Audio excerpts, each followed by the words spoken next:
Do you ever find yourself thinking about some of the problems in our troubled world?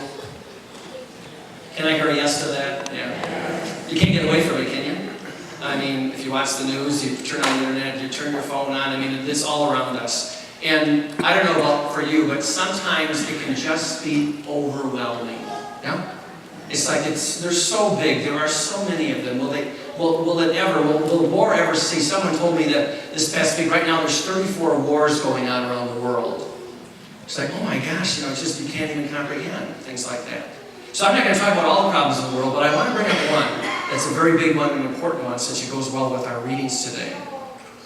Hunger. Hunger. None of us will be hungry today. We'll all eat our meals, yes? And tomorrow, and the next day, and the next day.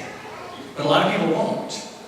In fact, according to the latest statistics I could find, there are 925 million hungry and undernourished people in the world. Let me say that again. 925 million. That's overwhelming. It's about 3.5 times the population of the United States. All right, just to give you a comparison, all right? Which means about 1 in 7 persons in the world. So just ponder that, just for a moment. All right? I'm going to do some counting here. 1, 2, 3, 4, 5, 6. You're out, Jim. No food today, tomorrow, or the next day. Maybe a little water.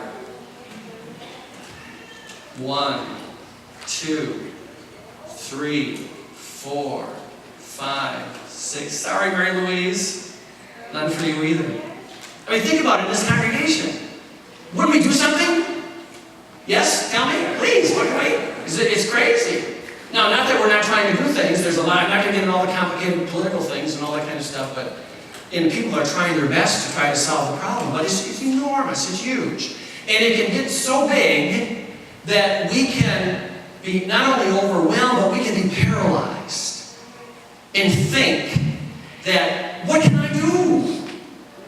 And will the little I do make any difference at all? And if it won't, why should I do anything? You see what I'm saying?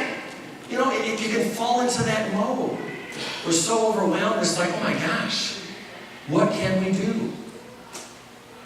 On a smaller scale, but a very concrete scale, that's the situation the disciples were in the gospel today.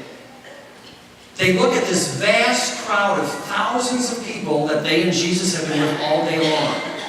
Probably, right, if you count the women and children, which they didn't back then, probably at least 10,000 people.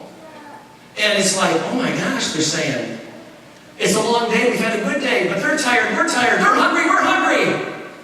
We have a solution. Send them away. Get rid of them. Get rid of the problem. Don't even look at it. But what does Jesus say to them? He has a different solution. Yes? Give them something to eat yourselves. Now, I would love to see the look on those disciples' faces when Jesus said that. What? Are you kidding me? All these people, and there's just us here, and we only got 5 loaves and 2 fish, and it's only for us. We gotta share it. You with me? So what does Jesus say? Bring it to me. Bring it to me. Thank goodness the disciples had enough sense to bring it to Jesus. Because you see, Jesus takes it, the little they had, and he blesses it, and it becomes an abundance. The disciples take what is theirs, and because they're willing to let go of it and give it to the Lord, so he can bless it, there's not only enough, there's more than enough. There's more than enough. There's extras, there's leftovers to go around. All because they brought it to the Lord. Well, hello. What does the Lord want us to do? The same thing that they're doing. Jesus invites us over and over again to take the little that we have. Whether it's our time, our talents, our energy, our willingness to help, our money, whatever it might be.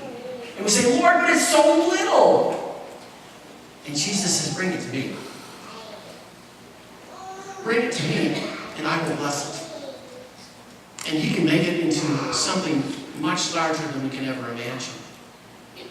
Much bigger. We have our little food pantry here. We might think it's not much, but we serve a lot of people because of your generosity. $1 here, $1 there, a package of food this weekend. It all makes a difference. It all adds up, doesn't it? Sure it does. And we can even do more. We can even do better with all of that. And we can be inspired by other people who do. A couple of weeks ago, as I was watching the nightly news on NBC and hearing all the bad things, at the end of the program, they have a Making a Difference segment most nights. Well, this night it was about a 12-year-old boy in Detroit. I think that's near us, isn't it?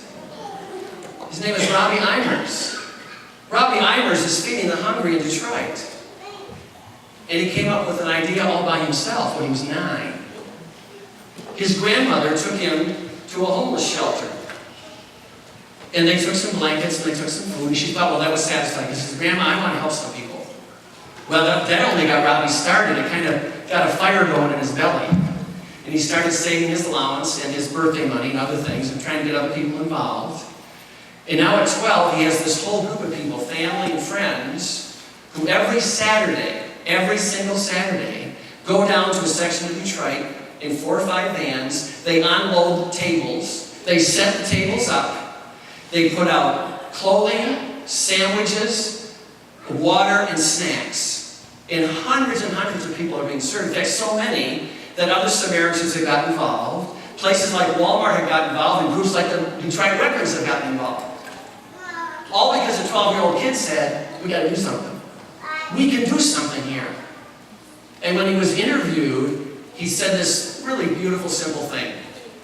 He said, you know, it only takes a little thing to save someone's life. A bottle of water if you're dehydrated, or a hot dog if you're starving.